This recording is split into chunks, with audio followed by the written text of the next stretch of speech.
ক্ষমতা হস্তান্তরের প্রক্রিয়া কি হবে সে বিষয়টা বাংলাদেশের রাজনীতিতে গভীর সংকট তৈরি করেছে। আমরা দেখেছি যে বাংলাদেশের রাজনৈতিক দলগুলো ঐক্যমত্যের ভিত্তিতে তত্ত্বাবধায়ক সরকারের ফর্মুলার ব্যাপারে এর আগে একটা একমতের জায়গা তৈরি হয়েছিল। সে তত্ত্বাবধায়ক সরকারের অধীনে কয়েকটি নির্বাচন অনুষ্ঠিত হয়েছে, কিন্তু পরবর্তীতে হাসিনা যখন ক্ষমতায় এলো, জুডিশিয়ারিকে ব্যবহার করে তত্ত্বাবধায়ক সরকারের প্রভিশন সংবিধান থেকে বাদ দিয়ে দেওয়া হলো।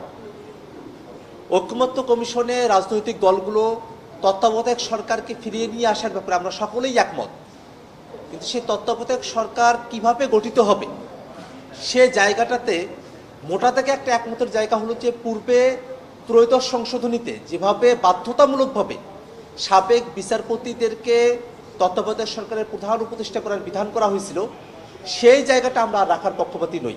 আমরা মনে করি যে এটা রাজনৈতিক সিদ্ধান্ত, এটা রাজনীতিবিদদের হাত ধরেই সিদ্ধান্তটা গ্রহণ করা প্রয়োজন, এবং ত্রয়োদশ সংশোধনীর যে লুফলসগুলো রয়েছে, দুর্বলতার জায়গাগুলো রয়েছে, বিশেষত বাধ্যতামূলকভাবেই সাবেক প্রধান বিচারপতি বা অন্য বিচারপতিদেরকে প্রধান উপদেষ্টা করার যে বিধান, তার ব্যতিক্রম একটা বিধান আমাদের যুক্ত করা প্রয়োজন।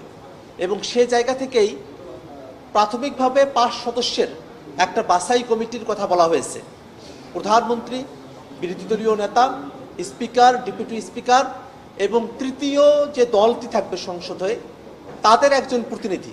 এই 5 জন প্রতিনিধির সমন্বয়ে যে কমিটি, তারা আসলে যদি রাজনৈতিক দলগুলো, সরকারি দল, বিরোধী দল, অন্য দল, যে যাদেরকে নমিনেশন দিয়েছে বা তাদের পক্ষ থেকে প্রস্তাব করেছে, সে প্রস্তাবনার ভিতর থেকে কারো ব্যাপারে যদি একমত হতে পারে তাহলে আসলে সেখানে একটা সমাধান হয়ে গেল। যদি একমত না হতে পারে তাহলে 1/4 এই ভোটে একটা সমাধানের দিকে যাওয়া যেতে পারে। সেভাবেও যদি সমাধানে পৌঁছানো সম্ভবপর না হয়, সেক্ষেত্রে এই 5 জনের সঙ্গে অ্যাপিলেট ডিভিশনের একজন বিচারপতি এবং হাইকোর্ট ডিভিশনের একজন বিচারপতি, যাদেরকে আসলে প্রধান বিচারপতি, সদ্য সাবেক প্রধান বিচারপতি এবং জ্যেষ্ঠতম আপিল বিভাগের বিচারপতি, তারা 3 জনে মিলে এই 2 জনকে সিলেক্ট করবেন। এরকম 7 জনের একটা বডির মধ্য দিয়ে, যেখানে র্যাঙ্ক চয়েস ভোটের সিস্টেমে যে প্রস্তাবগুলো অলরেডি করা হয়েছে রাজনৈতিক দলগুলোর পক্ষ থেকে, তার মধ্য থেকে একজনকে প্রধান উপদেষ্টা পদে নিয়োগ করা হবে। আজকে কমিশন এই প্রস্তাব উত্থাপন করেছে। আমরা মোটা থেকে মনে করি যে সরাসরি ত্রয়োদশ সংশোধনীতে যাবার যে প্রস্তাব, তার থেকে বরং যে বাছাই কমিটি গঠন করা হয়েছে, প্রধানমন্ত্রী, বিরোধী দলীয় নেতা, স্পিকার, ডেপুটি স্পিকার এবং তৃতীয় দলগুলোর একজন প্রতিনিধি, সাথে বিচার বিভাগের 2 জন প্রতিনিধি, যে বিচার বিভাগের 2 জন প্রতিনিধি তারা নতুন করে কোনো নাম প্রস্তাব করতে পারবেন না, তারা শুধুমাত্র ভোটে অংশগ্রহণ করতে পারবেন। এই নিয়োগ কমিটির মাধ্যমে, বাছাই কমিটির মাধ্যমে র্যাঙ্ক চয়েস ভিত্তিতে যদি প্রধান উপদেষ্টা নির্বাচন করা হয়, মনোনীত করা হয়, তাহলে এটা একটা ফলপ্রসূ সিদ্ধান্ত আমাদের কাছে আসতে পারে।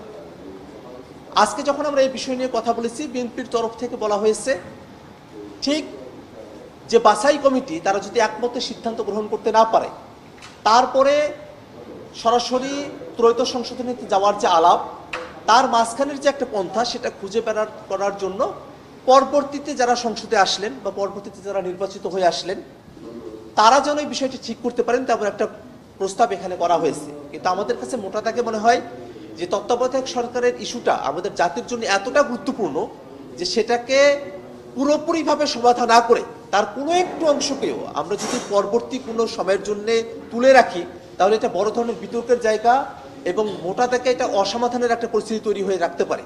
সেক্ষেত্রে আমাদের প্রস্তাবনা ছিল, ঐকমত্য কমিশনের যে কমিশন যে প্রস্তাব করেছে, অধিকাংশ দল সে প্রস্তাবের সঙ্গে একমত।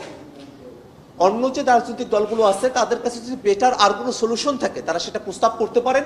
নতুবা যে প্রস্তাব ঐকমত্য কমিশন এখানে প্রদান করেছে, সেই প্রস্তাবের প্রতি সকল রাজনৈতিক দল একমত আছে।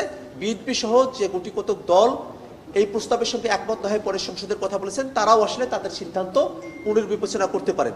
আমাদের কাছে মনে হয় তত্ত্বাবধায়ক সরকারের ইস্যুটা আমাদের এই ফোরামেই পুরোপুরিভাবে সেটেল করে ফেলা প্রয়োজন। সেটাকে পরবর্তী কোনো ফোরামের জন্য রেখে দেওয়া গোটা থেকে একটা অশনি সংকেত তৈরি করতে পারে। ঐক্যমত্য কমিশনের তরফ থেকে জুলাই সনদের খুবই প্রাথমিক একটা খসড়া আমাদের কাছে দেয়া হয়েছে। আমরা সেটা নিয়ে বিচার বিশ্লেষণ করছি এবং অবশ্যই সেখানে সংযোজন বিয়োজনের বিষয়গুলো থাকবে। আমরা সেটা কমিশনের কাছে ফরমালি উত্থাপন করব। কিন্তু মোটা দাগে যে কথাটা বলা প্রয়োজন, জুলাই সনদ মৌলিক সংস্কারের ভিত্তিতেই সেটা হতে হবে।